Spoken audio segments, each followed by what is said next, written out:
For the third time this season, Arizona State finds themselves matched up with another top 10 opponent. This week, ASU welcoming the 6th-ranked Oregon Ducks to Tempe. Nick Borgia of Devil's Digest joined alongside publisher Hode Urbino. And Hode, after last week's win, ASU, they find themselves in a familiar spot, getting that second Pac-12 win, looking to build momentum and carry it into the following week. But the schedule makers really not doing ASU any solids this time around. Yeah, I mean, and I know you and I talked many times about this November gauntlet of games, and it is kind of unfortunate when ASU did have that 6-game losing streak.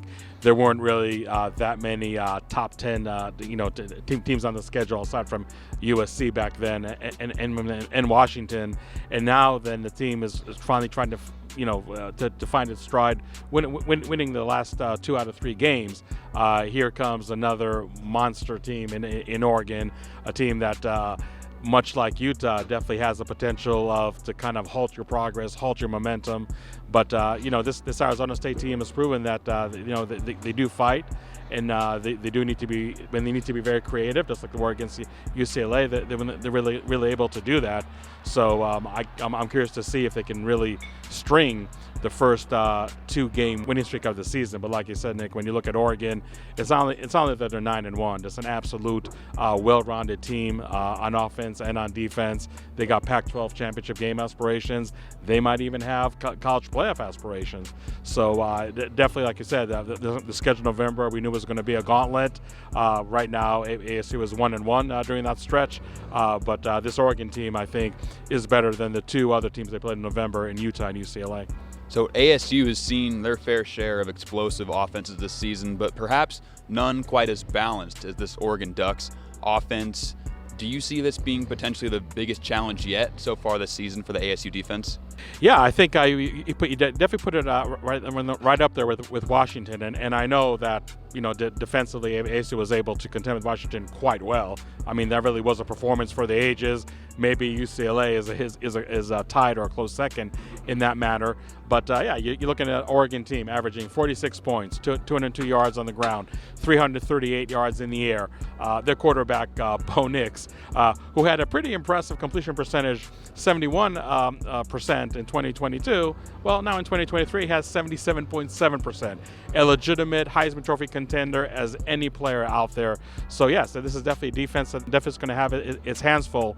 And I think with Oregon, what really has been their trademark, no matter who the coach is, who the offensive coordinator is just the quick strike offense that can just in a blink of an eye complete a 50, 60, 70-yard pass down the field. And then just everything seems to come, off the seams for the defense defending them. So I think if you're ASU, you really want to prevent those big explosives play in the air. Now, yes, they can also happen on the ground too.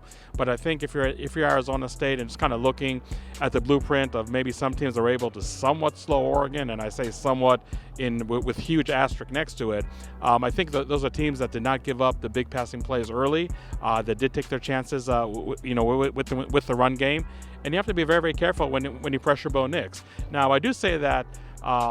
Basically copying and pasting what I said about Michael Penix, the Washington quarterback, and thankfully Brian Moore did not listen to me. He pressured Michael Penix early and often, and really threw Washington, off kilter. When you talk about an offense, when you look at the numbers, they really are very similar to Oregon. So I'm really curious to see if ASU is somewhat content to sit back. I'm not saying they're going to sit back the entire game as a defense, but if really they're going to be very, very careful on when and where they're going to pressure Bo Nix. As an Oregon insider told me earlier today, Bo Nix is almost an NFL quarterback in his skills, playing the college game. He definitely has the numbers to back it up, and I think that this might be the biggest defensive headache that ASU is going to have all year long. So the ASU offense now, for the 3rd week in a row, are going up against a defense that's giving up on average 17 or less points per game. So ASU offense also going to have their hands full. And this is an offense that's battled injuries, that's had to come up with new formations and some trickery, as some may call it. Do you see the Sun Devils maybe having to rely on that same trickery that got them the win last week against UCLA? I think in general, Nick, I mean, they definitely have to catch Oregon off guard. And we're wondering how much deeper is that bag of tricks of Kenny Dillingham, because obviously with that swinging gate against UCLA, he dug way deep, and he had great success to his credit. So I think there's definitely something that the ASU offense is going to have to do to really throw off Oregon. Make no mistake about it, the Oregon defense all week long did practice for the swinging gate, but there is something to be said about seeing something on film and trying to implement your scheme based on film and based on the scout team running it. But then when game day comes, you can still have wrinkles to that scheme that you studied so hard. And it's really nothing like playing that scheme on Saturday versus just watching it on film or even practicing against the scout team. So I think more than anything, ASU has to be very committed to running the ball. And we know that running back to Carlos Brooks did return to practice this week. So I think that him playing with Cam Scatterbo can really help the running game quite a bit. And also just having Trent Bourget be maybe more mobile than usual. I know that may not be Bourget's forte, and I didn't mean that to rhyme, but quarterbacks that are mobile have given some problems to the Oregon defense. And again, this is another asterisk when I say some problems, because this defense, like I said, averaging 17 points, there's not a whole lot that offenses have been able to do to this Duck unit, and they play teams like USC and Washington already on their schedule. So I think if ASU is really committed to the run, if Trent Bourget is going to feel comfortable, running the ball and moving the chains on his own, something that we actually did see against UCLA more than once or twice, I think that maybe this ASU offense will have a chance to really make this Oregon defense be a little on their heels. But like I said, I mean, you look at the stats, you look at the overall record. There are a lot of powerful offenses that Oregon faced. Washington is the only team that was able to beat Oregon, and even they had to sweat it out, quite a bit. And we know how explosive that Washington offense is compared to the ASU one. So I do expect some trickery. I mean, we'll see what Kenny Dillingham still has in that bag of tricks. But more than anything, run the ball, control the clock, keep a very explosive Oregon offense off the field. The time of possession against UCLA, I know you and I talked about it, was absolutely outstanding. And if ASU can get anywhere close to those numbers, maybe they can pull off an upset. So we know this is going to be an absolute chess match between Kenny Dillingham and his former employer, but let's keep it real. The talent disparity between these two teams is night and day in favor of Oregon. So do you feel like the latter is going to have the biggest impact on the outcome of this game?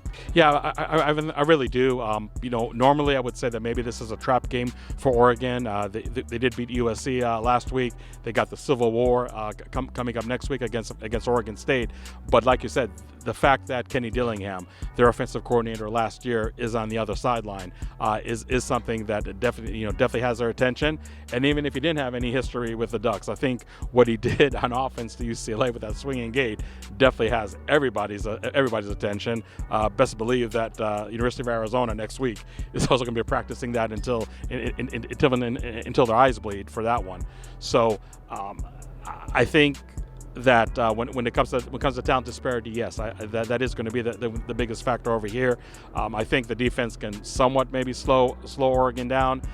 It just really depends on how much they really stay true to the Kenny Dillingham principles, if you will, from last year, and if that's something that can really help the defense, or is it really just going to be Oregon maybe going into their own bag of tricks and really trying to be extra creative, knowing that Kenny Dillingham knows that team very well. Kenny Dillingham obviously knows the defense for Oregon really well, but like you said, the ASU offense really has been limited, really has been challenged. I mean, even in a very gutsy win against UCLA, they only scored 17 points.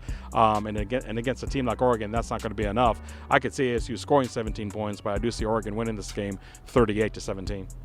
Got it, Hode. Well, thank you so much for your insight. As always, for the top-of-the-line coverage surrounding this contest, keep it locked in at DevilsDigest.com. And for the best live updates, keep it locked in at Devils Digest on Twitter. For Hode Urbino, my name is Nick Borgia. We appreciate you tuning in, and we will see you on Saturday afternoon at Mountain America Stadium.